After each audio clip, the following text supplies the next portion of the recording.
How to access Schematics Preferences window. Using the default settings for a schematic sheet will be fine for the most cases.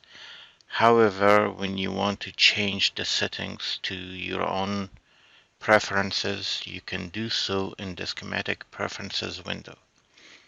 You can access schematic preferences in three ways. First, right-click on the schematic sheet.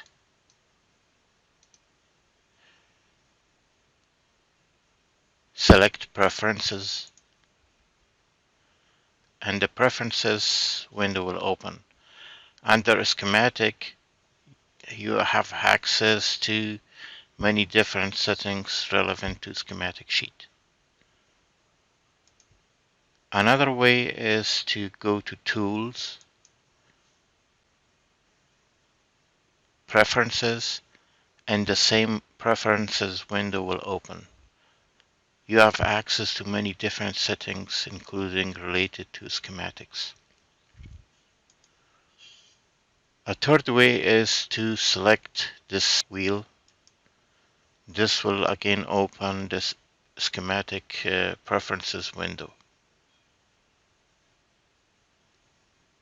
The preferences window where you can access various different types of setting for schematic, PCB, and more.